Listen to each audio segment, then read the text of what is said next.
देखो ध्यान से समझना इस चीज़ को। तो होता क्या है कि इंटरसेक्शन ऑफ मीडियंस, ठीक है, इंटरसेक्शन ऑफ मीडियन जो होता है उसे हम लोग क्या कहते हैं, उसे हम लोग कहते हैं सेंट्रॉइड कहते हैं। देखो मीडियन क्या होता है बेटा कि देखिए किसी भी ट्रायंगल में अगर मिड पॉइंट को अपोजिट वर्टेक्स से मिलाते हैं तो ये जो लाइन बनी, सपोज ये AD है हमारे पास, तो इस AD को हम लोग क्या बोलेंगे, मीडियन। अब जैसे ये B हो गया तो हमने यहाँ ले लिया B से E और C से F, तो ये जो तीनों जो हमारे पास यहाँ पर जो मीडियंस लाइन है इनका जो इंटरसेक्शन पॉइंट होता है इसे हम लोग क्या कहते हैं, इसे हम लोग सेंट्रॉइड कहते हैं। अगर आप ऐसे नहीं कर पा रहे तो ऐसे देख लो भाई, अगर मुझे AC का यहाँ पे निकालना है कि AC का मिड पॉइंट क्या होगा, ठीक है, मुझे AC का मिड पॉइंट निकालना है तो मैं डायरेक्ट फॉर्मूला यूज करूंगा। अभी बताया था मैंने, अब क्या होता है कि x1 प्लस x2/2 और y के लिए क्या होता है y1 और plus y2/2। Hello dear student, welcome to to academy. I hope बेटा आप सब बहुत अच्छे होंगे और आपकी पढ़ाई भी बहुत अच्छे से चल रही होगी। तो देखिए बच्चों, क्लास 10th की सीरीज में हमने अपना चैप्टर कर रहे थे कोऑर्डिनेट ज्योमेट्री। तो कोऑर्डिनेट ज्योमेट्री में मैंने आपको जो बेटा डिस्टेंस फार्मूला, सेक्शन फार्मूला और मिड पॉइंट फार्मूला तक का मैंने आपको पूरा कंप्लीट कराया था, ठीक है। और कुछ जो क्वेश्चन थे हमारे MCQ थे, डिस्क्रिप्टिव क्वेश्चन थे, वो मैंने यहाँ पे डिस्कस किए थे, ठीक है। तो देखिए अगर हम बात करते हैं कि हमने क्या क्या कंप्लीट कर लिया है तो थोड़ा सा ध्यान देंगे बेटा। यहाँ पर देखिएगा, सबसे पहले आपने डिस्टेंस फार्मूला यहाँ पे देखा था कि अगर कोई भी दो पॉइंट जो कि दिए गए, हमको कोऑर्डिनेट दिए गए जिनके हमें निकालना है डिस्टेंस फार्मूला, तो मैंने आपको बताया था कि डिस्टेंस अगर आपको निकालना हो कोई भी दो पॉइंट का तो उसके लिए जो फार्मूला होता है हमारे पास वो क्या होता है, वो होता है x2 minus x1 whole square plus y2 minus y1 whole square, ठीक है, ये चीज़। इसके बाद हमने डिस्कशन किया था कि अगर कोई भी दो पॉइंट दिए गए हैं और उनको कोई भी तीसरा पॉइंट एक फिक्स रेशियो में डिवाइड करता है, जहाँ पर आपको रेशियो दिया गया हो m/n, तो उसके लिए हमने क्या यूज़ किया था, सेक्शन फार्मूला। x के लिए फार्मूला क्या था, फार्मूला था हमारे पास mx2 plus nx1 upon m plus n। इसी तरीके से y के लिए हमारे पास फार्मूला क्या था बेटा, ये था हमारे पास my2 plus ny1 upon m plus n, ठीक है, ये चीज़। तो ये फॉर्मूला था x और y के लिए। इसी तरीके से जो लास्ट फॉर्मूला आपने पढ़ा था वो क्या था, मिड पॉइंट फॉर्मूला। तो मिड पॉइंट फॉर्मूला हमारे लिए था कि अगर मुझे x निकालना है तो फॉर्मूला था हमारे पास x1 प्लस x2/2, और अगर मुझे y फाइंड आउट करना है तो फॉर्मूला था y1 प्लस y2/2, ठीक है। और मैंने आपसे कहा था कि आपके पास जो भी बुक हो, NCERT हो, आप जो भी बुक लगाते हो, NCERT एग्जाम्पल लगाते हो, आप उनसे इसकी प्रैक्टिस करिएगा, ठीक है। अब देखिए आज का जो हमारा जो लास्ट एक फॉर्मूला हमारे पास यहाँ बचा, हालांकि देखिए इस वाले टॉपिक से क्वेश्चन बहुत कम रहता है बोर्ड एग्जाम में, बट आपको पता होना चाहिए, ठीक है। अगर आपको एक ट्रायंगल दिया हुआ, देखिए तो ध्यान से समझेंगे बेटा इस चीज़ को। देखिए सपोज हम लोग मान लेते हैं कि ये एक ट्रायंगल हमें दिया हुआ है यहाँ पर इस तरीके से। देखिए ये A वर्टेक्स हो गया हमारे पास, B और C। क्वेश्चन में कहा गया कि अगर A के कोऑर्डिनेट क्या दिए गए आपके पास, A के कोऑर्डिनेट दिए गए x1 और y1, ठीक है, और जो B है, B के कोऑर्डिनेट क्या दिए गए, x2 और y2। इसी तरीके से C के कोऑर्डिनेट हमें दिए गए हैं x3, C के कोऑर्डिनेट दिए गए हैं x3 और y3, ठीक। आपसे पूछा गया है कि इन जो ट्रायंगल है, इस ट्रायंगल का जो सेंट्रॉइड होगा, तो सेंट्रॉइड का हमारे पास क्या होगा, ठीक है, ये चीज़। आइए देखिए इसको कैसे करना है हमें, देखो ध्यान से समझो। देखो अगर हम इसको यहाँ से मिला लेते हैं भाई, देखिए ये लाइन, ठीक है, और ये चीज़, इनको इस तरीके से आप मैच करा लो। एक सेकेंड, ये हो गया। अब इधर आ जाइए इस वाले पॉइंट से, ठीक है। देखो ध्यान से समझना इस चीज़ को। तो होता क्या है कि इंटरसेक्शन ऑफ मीडियंस, ठीक है, इंटरसेक्शन ऑफ मीडियन जो होता है उसे हम लोग क्या कहते हैं, उसे हम लोग कहते हैं सेंट्रॉइड कहते हैं। देखो मीडियन क्या होता है बेटा कि देखिए किसी भी ट्रायंगल में अगर मिड पॉइंट को अपोजिट वर्टेक्स से मिलाते हैं तो ये जो लाइन बनी, सपोज ये AD है हमारे पास, तो इस AD को हम लोग क्या बोलेंगे, मीडियन। अब जैसे ये B हो गया तो हमने यहाँ ले लिया B से E और C से F, तो ये जो तीनों जो हमारे पास यहाँ पर जो मीडियंस लाइन है इनका जो इंटरसेक्शन पॉइंट होता है इसे हम लोग क्या कहते हैं, इसे हम लोग सेंट्रॉइड कहते हैं। और सेंट्रॉइड को हम लोग रिप्रेजेंट किससे करते हैं बेटा, इसको हम लोग रिप्रेजेंट करते हैं कैपिटल G से। किससे रिप्रेजेंट करते हैं, कैपिटल G से। तो अगर देखिए आपको ABC के यहाँ पे पता होगा कि वर्टिसेस क्या दिए हुए हैं, तो आप सेंट्रॉइड निकाल सकते हो। सेंट्रॉइड के निकालने का फॉर्मूला आपके सामने लिखा हुआ है कि x1 plus x2 plus x3/3, और y के लिए क्या हो जाएगा कि y1 plus y2 plus y3/3, ठीक है, ये चीज़, ये होते हैं कोऑर्डिनेट आपके पास, ठीक, यहाँ पर। तो ये फॉर्मूला होता है। तो देखिए सिंपल है, कभी भी अगर आपको ट्रायंगल के वर्टिसेस दिए हो तो आप डायरेक्ट जो है इस फॉर्मूले का यूज़ करके जो सेंट्रॉइड होता है हमारे पास, ठीक है ना, सेंट्रॉइड के कोऑर्डिनेट जो भी होंगे x और y के फॉर्म में, उसको आप फाइंड आउट कर सकते हैं यहाँ तक, ठीक है। क्लियर है बेटा यहाँ तक? चलिए आइए देखिए नेक्स्ट देखते हैं। देखिए क्वेश्चन नंबर 5 तक मेरा हो गया था, और आज मुझे यहाँ पर करना है क्वेश्चन नंबर 4 तक हुआ था, क्वेश्चन नंबर 5 करना है मुझे। अगर प्रीवियस लेक्चर आपने देखा होगा तो वहाँ तक हम लोगों ने जो हमारे एमसीक्यू हैं तो क्वेश्चन नंबर 4 तक हो गया था, आज बारी है 5 की। देखिए जरा क्वेश्चन नंबर 5 जो है ये इंपॉर्टेंट है बेटा, इसमें स्टार कर लेंगे, ठीक है। अगर हम इसको एग्जाम पॉइंट ऑफ व्यू से देखें तो बहुत ही इंपॉर्टेंट क्वेश्चन है, तो आप इसको डबल स्टार कर लीजिएगा। देखिए ध्यान से समझिए, आपसे कहा गया है कि 2/4 vertices D of a parallelogram, ठीक है ना, ABCD whose 3 vertices are this. देखिए एक पैरेललोग्राम दिया हुआ है, पहले आप एक काम करो बेटा, एक पैरेललोग्राम बना लो जरा यहाँ पर। देखो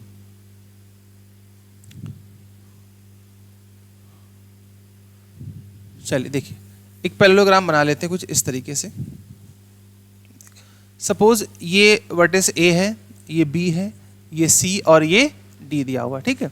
अब देखिए कोऑर्डिनेट पता है मुझे, A के कोऑर्डिनेट क्या दिए गए -2, 3, तो जो A कोऑर्डिनेट हो जाएगा ये हो जाएगा हमारा -2, 3, और जो B कोऑर्डिनेट है हमारे पास वो कितना दिया हुआ है 6, 7, और C के पॉइंट भी मुझे दिए हुए हैं 8, 3 दिया हुआ है। अब देखिए है क्या कि इस पैरेललोग्राम में आपको ABCD तो दिया हुआ है, आपसे कहा गया कि 4th यानी जो D होगा इसके कोऑर्डिनेट क्या होंगे, तो मुझे नहीं पता इसके कोऑर्डिनेट क्या होंगे, तो मैंने क्या किया कि मैंने इसके कोऑर्डिनेट को x, y यहाँ पर लेट कर लिया, ठीक है। बहुत ध्यान से समझेंगे। अब आपको देखिए, अब आपको रूल पता है कि जो पैरेललोग्राम होता है बेटा, तो इसके जो डायगोनल्स होते हैं हमारे पास, ठीक है ना, जो पैरेललोग्राम होता है इसके जो डायगोनल्स होते हैं वो क्या करते हैं, वो एक दूसरे को बाइसेक्ट करते हैं, ठीक है ना, इक्वल डिस्टेंस पर। देखो यहाँ पर ये बाइसेक्ट कर जाएंगे यहाँ से, अरे यार देखो, ठीक है ये चीज़। तो जब ये बाइसेक्ट करेंगे, सपोज मान लेते हैं कि यहाँ पर ये O पॉइंट पे बाइसेक्ट कर रहे हैं। अब देखो जब ये जो जो AC साइड है, अगर O जो है वो AC का मिड पॉइंट है, तो मैं इन दोनों में क्या यूज़ कर सकता हूँ, मिड पॉइंट फॉर्मूला। तो आप यूज़ करिए। देखिए अगर मैं AC में मिड पॉइंट फॉर्मूला लगाता हूँ तो क्या हो जाएगा, देखो 8 - 2 6 हुआ, 6 का हाफ कितना हो जाएगा 3, ठीक है। यहाँ तक क्लियर है। अब यहाँ देखिए 3 + 3 कितना हुआ 6, 6 का हाफ कितना हुआ 3, तो O की जो कोऑर्डिनेट है वो कितने आ गए हमारे पास 3, 3। देखिए अगर आप ऐसे नहीं कर पा रहे तो ऐसे देख लो भाई, अगर मुझे AC का यहाँ पे निकालना है कि AC का मिड पॉइंट क्या होगा, ठीक है, मुझे AC का मिड पॉइंट निकालना है, तो मैं डायरेक्ट फॉर्मूला यूज़ करूँगा। अभी बताया था मैंने, अब क्या होता है कि x1 + x2/2, और y के लिए क्या होता है y1 और +y2/2। चलो यूज़ कर लो। देखो x1 और +x2, तो ये हमारे पास हो जाएगा -2 + 8 /2। ऐसे y के लिए निकालोगे तो कितना हो जाएगा 3 + 3 और /2। तो यहाँ से x की वैल्यू कितनी है, देखिए 8 से 2 जाएगा तो 6, और डिवाइड किया तो 3 हो गया। ऐसे y देख लो, 3 3 6 डिवाइड किया तो कितना हुआ 3। तो यहाँ से मैं कह सकता हूँ कि जो O पॉइंट है हमारे पास वो कितना आ जाएगा 3, 3 आ गया, ठीक है। अब ये जो O पॉइंट होगा ये इसका भी तो मिड पॉइंट होगा AB का, बताइए होगा कि नहीं होगा। अच्छा, तो जब ये इसका भी मिड पॉइंट है तो क्यों ना हम इसके लिए यूज़ कर लें AB के लिए। तो देखिए कैसे लिखोगे कि 3 = x1 + दिस, तो x1 + 6 /2, क्रॉस मल्टीप्लाई 3 2 = 6, x + 6, तो ये कैंसिल आउट हो गया। तो यहाँ से x की वैल्यू क्या आ गई 0, ठीक है, x के लिए 0 आ गई। अब y कर लेते हैं फाइंड आउट, तो y में भी क्या लिखोगे 3 = y1 + y2, तो y + 7 /2, 3 2 = 6 = y + 7। तो इसको अब जब आप डिवाइड करोगे तो y की वैल्यू यहाँ से क्या आ जाएगी -1।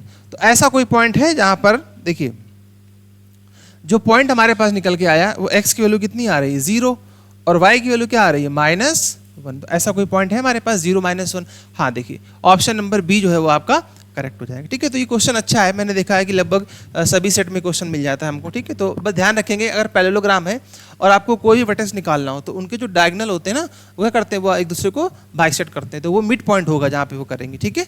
बस यूज़ कर लेंगे मिड पॉइंट फॉर्मूले को। आइए देखिए नेक्स्ट क्वेश्चन हमारे पास क्या है, the coordinate of the point which is equal distance from the vertices 0AB of triangle OAB of this. देखिए पहले इसको बनाते हैं छोटा सा एक डायग्राम इसका, जिससे कि हमको समझ में आए कि एक्चुअल में हो क्या रहा है। देखो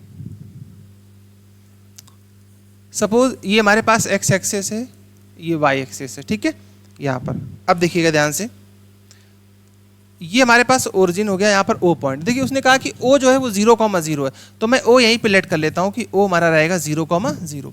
फिर A पॉइंट है 2x, 0, तो A मैं मान लेता हूँ यहाँ कहीं रहेगा, क्योंकि ये हो जाएगा हमारे पास 2x, 0, ठीक है, क्योंकि देखिए y जो एक्सेस है वो तो 0 है तो इसी पे आएगा, ठीक है। अगला हमारे पास B पॉइंट है, तो B पॉइंट मैं यहाँ पे ले लेता हूँ, तो B पॉइंट के जो कोऑर्डिनेट है वो है 0, 2 भाई। अगर आप बहुत ध्यान से देखो, अगर आप इन पॉइंट्स को मिला लेते हैं, ठीक है। तो ये जो ट्रायंगल बन के आएगा ये एक राइट एंगल ट्रायंगल बनकर आएगा। आएगा कि नहीं आएगा राइट एंगल ट्रायंगल, ठीक है ये चीज़। तो ये एक राइट एंगल ट्रायंगल है। तो राइट एंगल ट्रायंगल में उसने मुझसे क्या पूछा है, the coordinate of the point which is equal distance from the vertex of this. तो कह रहा कि जो इसके इक्वल डिस्टेंस पे हो। देखो थोड़ा सा ध्यान देना, अगर हम यहाँ से देखें कि इसमें ऐसा कौन सा पॉइंट होगा जो इन तीनों पॉइंट से इक्वल डिस्टेंस पर होगा, तो ध्यान रखेंगे कि जब कभी राइट एंगल ट्रायंगल होता है तो उसका जो हाइपोटेनियस होता है, तो हाइपोटेनियस ध्यान समझना बेटा, चाहो तो नोट कर लो अपनी कॉपी में, इस बात को नोट कर लीजिए कि जो हाइपोटेनियस का जो मिड पॉइंट होता है, ठीक है, जो हाइपोटेनियस का मिड पॉइंट होता है वही क्या होता है, इन तीनों वर्टिसेस से क्या होता है, इक्वल डिस्टेंस पर होता है। या आप इसको एक अदर लैंग्वेज में भी कह सकते थे कि जो हम इसका वो बनाते हैं सरकमफ्रेंस बनाते हैं कुछ इस तरीके से। देखिए ध्यान पे समझेंगे बेटा, कुछ इस तरीके से बनेगा सरकमफ्रेंस, ठीक है। ड्राइंग उतनी अच्छी है नहीं लेकिन थोड़ा समझ जाना भाई, ठीक है, इस तरीके से। तो जो सरकमफ्रेंस निकल के आएगा तो ये वाला, तो सरकमफ्रेंस जो होगा, जो जिसको हम लोग कहते हैं सरकम सेंटर, जिसको हम क्या कहते हैं, सरकम सेंटर कहते हैं, वही हमारा क्या होगा, इक्वल पॉइंट होगा, जो कि तीनों से यहाँ पर क्या होगा, वही हमारा मेन पॉइंट होगा जो तीनों वर्टेक्स से इक्वल डिस्टेंस पर होगा, ठीक है।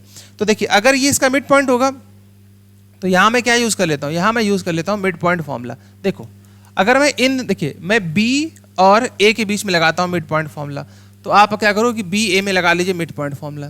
तो ये हमारे पास अगर मैं x चाहता हूँ तो क्या हो जाएगा, 0 + 2x डिवाइडेड बाई 2। तो यहाँ से x की वैल्यू क्या आ जाएगी भाई, देखो ये हो जाएगा 2x/2। तो x की वैल्यू यहाँ से क्या आ गई, x की वैल्यू तो x ही आ गई हमारे पास, ठीक है।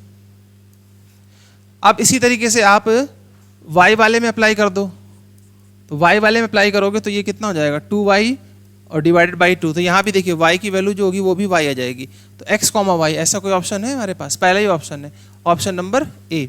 तो जो ऑप्शन नंबर ए हो जाएगा वो हमारा क्या हो जाएगा, सही हो जाएगा, x, y, ठीक है। तो अच्छा क्वेश्चन है, एनसीईआरटी एग्जाम्पलर में दिया हुआ है, ये एनसीईआरटी एग्जाम्पलर का क्वेश्चन है, ठीक है। तो कॉन्सेप्ट पता होना चाहिए कि एक्चुअल में कॉन्सेप्ट क्या है हमारे पास, ठीक है।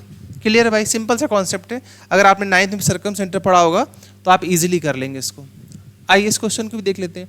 अ circle drawn with origin as the centre passes through this, ठीक है, the point which does not lie in the interior of the circle. देखो ये भी थोड़ा सा सॉल्विंग का क्वेश्चन है हमारे पास, देखिए कैसे सॉल्व करेंगे इस पे थोड़ा सा ध्यान देना होगा। देखो भाई, देखो उसने कहा है कि अ सर्किल ड्रॉन विथ ओरिजिन, मतलब एक ओरिजिन का मतलब ये हुआ कि जो सेंटर होगा सर्कल का वो कितना होगा, 0,0, ठीक है। जो सेंटर होगा तो ओरिजिन होगा तो 0,0, और पासेस थ्रू पॉइंट, इससे पास हो रहा है। इसका मतलब ये हुआ कि ये जो मैं मान लेता हूँ ये ओ पॉइंट है हमारे पास और इसको ए पॉइंट लेट किया, तो ये जो पॉइंट होगा हमारे पास वो दिया है 13/2,0, ठीक है, 13/2,0। देखिए 13/2 को हम लोग ऐसे भी तो लिख सकते थे, यहाँ पे इसको डिवाइड करो जरा, 2 6 12, 1 कैरी, 2 5 10, तो 6.5,0। अब देखो ये जो डिस्टेंस है 6.5, यहाँ से एक बात क्लियर होगी कि जो रेडियस होगी वो कितनी हो जाएगी, 6.5, ठीक है, कि जो सर्कल हमें दिया गया उसकी रेडियस कितनी हो गई, 6.5 हो गई। अब उसने देखिए क्वेश्चन में क्या पूछा है, बहुत ध्यान से समझना इस चीज को। देखो बेटा क्वेश्चन में ये पूछा है कि which point does not lie in the interior, कह रहा कि इनमें से ऐसा कौन सा पॉइंट होगा जो इंटीरियर मतलब अंदर की तरफ लाई नहीं करेगा। तो देखो आप करना क्या है कि आपने इनमें इस क्या बोलते हैं, सॉरी, ओरिजिन के रिस्पेक्ट में आप इन पॉइंट की डिस्टेंस निकाल लीजिए, ठीक है, और जिसकी भी डिस्टेंस क्या हो जाएगा कि इससे ऊपर हो रही होगी 6.5 से, तो वो क्या होगा, वो बाहर लाई करेगा एक्सटीरियर में, इंटीरियर में लाई नहीं करेगा, ठीक है। आइए देखिए, अगर मैं इस डी पॉइंट को चेक करता हूँ क्योंकि इसका ऑप्शन नंबर डी सही है, ठीक है, मुझे तो पहले से पता है पर आप जरूर चेक करिएगा इसको। देखिए तो ऑप्शन नंबर डी को चेक करते हैं एक बार, चलो चेक करो। देखो देखिए ओरिजिन मैंने मान लिया कि ओ ये हमारे पास है 0 0 अब लिया, और यहाँ से मैं चेक कर रहा हूँ किस पॉइंट को, मान लेते हैं ये हमारे पास बी पॉइंट है और ये है हमारे पास 6,5/2, ठीक है ना, -6,5/2। चेक करो भाई, देखो ओरिजिन पे चेक करना तो डिस्टेंस निकालनी पड़ेगी, ओ से बी की डिस्टेंस क्या होगी। यहाँ से देखिए अगर 6 का स्क्वायर करोगे तो 36 प्लस इसका स्क्वायर करोगे तो 25 और डिवाइडेड बाई 4। चेक कर लेते हैं इसको कितना हो जाएगा। देखो भाई 6 4 जा 24 और 4 3 जा 12, 12 2 14 प्लस 25 और डिवाइडेड बाई 4। इसको ऐड कर लीजिए तो ये कितना हो जाएगा आपके पास, ये हो जाएगा 169, ठीक है, और यहाँ कितना हो जाएगा डिवाइडेड बाई 4, 169 डिवाइडेड बाई 4, तो ये हो जाएगा 13/4। देखिए तो 13/4 आ गया हमारे पास, इंटीरियर ऑफ द सर्कल, सही तो है 13/2, यहाँ पे 4 का जब आप करोगे तो 13/2 आ जाएगा। देखो तो 13/2 का मतलब कितना हुआ 6.5। तो ये जो पॉइंट होगा फोर्थ वाला, ये अंदर लाई नहीं करेगा, ये इसी पे लाई करेगा, जो आपने ये बनाया हुआ है सर्कल, तो सर्कमफ्रेंस पे लाई करेगा, ठीक है। तो इसीलिए जो ऑप्शन नंबर डी होगा वो सही हो जाएगा। अगर आप बाकी चेक करना चाहें तो चेक कर सकते हैं, ये सब सर्कल के अंदर ही लाई करेंगे, ठीक है। और ये जो फोर्थ पॉइंट है वो सर्कमफ्रेंस पे लाई करेगा, क्योंकि जो रेडियस है वो कितनी आ चुकी है 6.5, तो 13/2 यहाँ पर भी आ गया 6.5, ठीक है। तो ये कहाँ लाई करेगा, ये लाई करेगा आपका सर्कमफ्रेंस पे। क्लियर है बेटा यहाँ तक? आइए नेक्स्ट क्वेश्चन देखते हैं। नेक्स्ट क्वेश्चन है कि if the distance between point this is 5 then the value of the point P. देखिए ऐसा भी एक क्वेश्चन मैंने आपको कराया था पहले भी, ठीक है, स्टार्टिंग मैंने कराया था। आइए इसको भी देख लेते हैं बेटा। देखो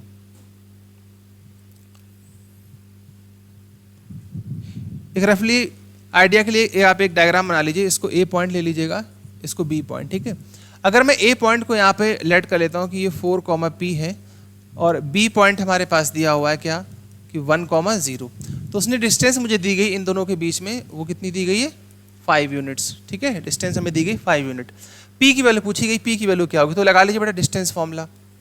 तो डिस्टेंस फॉर्मूला लगा दूंगा, तो A B equal to x2 minus x1। देखिए ये हो गया x1 y1, ये x2 और y2। चलिए यूज़ कर लीजिए फॉर्मूला। तो x2 माइनस x1, तो यहाँ से 1 - 4, 3 का स्क्वायर क्या हो जाएगा 9, प्लस और सेकेंड करेंगे तो p हो जाएगा, तो p स्क्वायर हो जाएगा, ठीक है। सही है। अब देखो ध्यान से, मैं देखिए पहले यहाँ से माइनस किया तो x2 माइनस x1 3 और 0 माइनस p, तो p स्क्वायर, और a b मुझे कितना दिया हुआ है 5, तो 5 इक्वल टू कितना हो जाएगा √9 प्लस p स्क्वायर। अगर स्क्वायर कर लेते हैं दोनों तरफ तो ये हो जाएगा आपके पास 9 प्लस p स्क्वायर। तो यहाँ से जो p स्क्वायर की वैल्यू हो जाएगी वो कितनी हो जाएगी निकल करके 16, तो p की वैल्यू क्या हो गई +-4, ठीक है। तो +4 और -4 कहाँ रहा ये, ठीक है। ऑप्शन नंबर बी करेक्ट है, सिंपल था बहुत ही ज़्यादा ये तो। नेक्स्ट क्वेश्चन देखो, the point A B C and D are the vertices of a. अच्छा आज से पूछा गया कि जो ए बी सी पॉइंट है ये किस चीज़ के वर्टेक्स है हमारे पास। देखिए वैसे तो इसको हम लोग MCQ है तो रफली आइडिया से भी कर सकते थे, ठीक है, वैसे ही करके दिखाता हूँ आपको। देखो ध्यान से, मैं ये मान लेता हूँ कि ए पॉइंट है, बी है और ये सी है और डी। ए पॉइंट मुझे कितना दिया गया देखो ध्यान से बेटा 9, 0, और अगर बी पॉइंट आप देखोगे तो आपको दिया है 9, 6, ठीक है। और सी पॉइंट आप देखेंगे तो ये आपको दिया है -9, 6, और डी पॉइंट जो दिया गया है वो है -9, 0, ठीक है, जो हमें दिया गया है -9, 0। चलिए चेक कर लेते हैं एक बार, ठीक है। देखो पहले मैं इसमें चेक करता हूँ, तो देखिए यहाँ का जाएगा, यहाँ से अगर मैं चेक करूँगा तो -9, -9, तो देखिए यहाँ से 9 और 9 कितना हो जाएगा हमारे पास 9 और 9 कितना हो जाएगा भाई, यहाँ से 18 हो जाएगा, ठीक है। हाँ, a माइनस बी का होल स्क्वायर हो जाएगा यहाँ से, ठीक है। तो 18 का स्क्वायर यहाँ से मिलेगा, और इससे अगर मैं माइनस करूँगा तो 9 से 9 चला जाएगा तो बचेगा 6, या 6 का स्क्वायर मिलेगा, ठीक है। देखिए अगर हम इससे यहाँ देखिए, पहले आप a से d में लगा लो डिस्टेंस फॉर्मूला, तो जब आप a से d में डिस्टेंस फॉर्मूला लगाओगे तो हमारे पास यहाँ पे आ जाएगा कितना √18 का स्क्वायर आ जाएगा, ठीक है। अब देखो यार रुक जाओ, 1 मिनट रुक जाओ, पूरा फॉर्मूले से कर देते हैं। देखो पहले एक लाइन पे चलते हैं, पहले ए भी चेक करते हैं।